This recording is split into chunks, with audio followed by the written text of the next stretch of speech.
বন্ধুরা, আমার চ্যানেলে সবাইকে ভালোবাসা। আজ আমি একটি নতুন ধরনের মিষ্টি নিয়ে এসেছি, আম পাকার সন্দেশ। তো আম পাকার সন্দেশের জন্য আমার ছানা লাগবে। এই যে আমি 1 কিলো দুধ নিয়ে নিয়েছি, এইটা ফাটাই ভালো করে ছানা তৈরি করে নেব। এই যে আমি ছানাটা তৈরি করে নিয়েছি, এবার এইটা আমি ভালো করে মেখে নেব।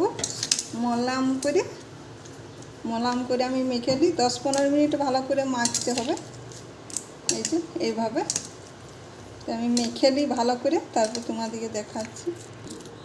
এই যে আমি ছানাটা ভালো করে মেখে নিয়েছি, একদম মলাম করে। এইভাবে তোমরা মেখে নেবে ছানাটা। আর ওটা আম লাগবে। এই যে আমি একটা আম পাকা নিয়েছি, এটা আমি কেটে শাঁসটা বার করে নেব।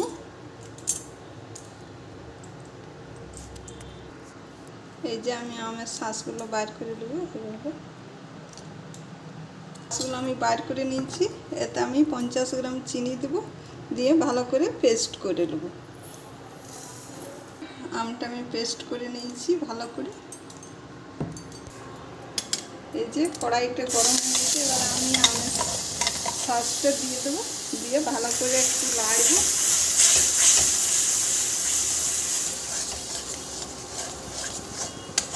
এই যে ভালো করে একটু আমি ফুটাবো, একটু নেড়ে। এই যে আমি ছানাটা নিয়েছি, এটা 1 ভাগ রাখবো, এটা পরে আমার কাজে লাগবে। আর এই আমি অর্ধেকটা ছানা দিয়ে দেবো এটার সঙ্গে। আর ছানাটা দিয়ে একটু ভালো করে নাড়বো।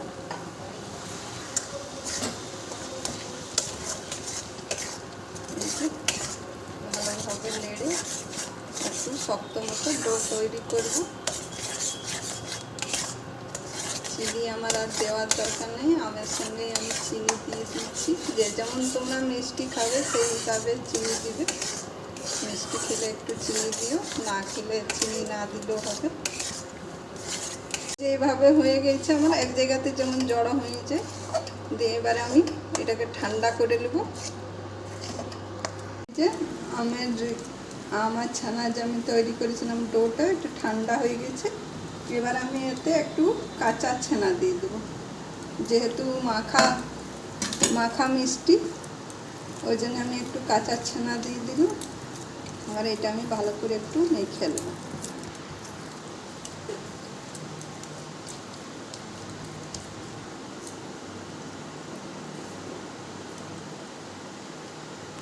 বাবা আমি গোল করে নেব।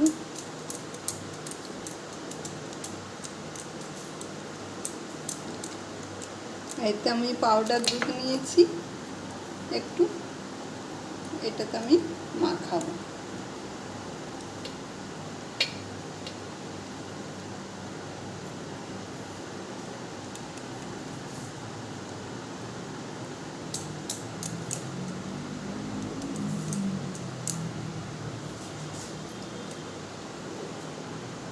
এতে আম পাকা থাকতে থাকতে তোমরা এইভাবে বানাও, খুবই চটজলদি, অনেক সহজে একটা মিষ্টি তৈরি হয়ে যাবে।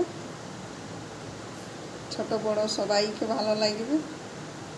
এভাবে তোমরা বানিয়ে খাও, আর তোমরা কমেন্ট করে আমাকে জানাও যে কেমন লেগেছে তোমাদেরকে। আর আমার চ্যানেলটাকে লাইক করো, শেয়ার করো, সাবস্ক্রাইব করো, আমার পাশে থেকো।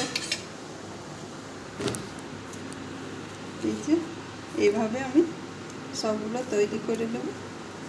দেখো আম পাকার মিষ্টি, মাখা মিষ্টি রেডি। টাটা।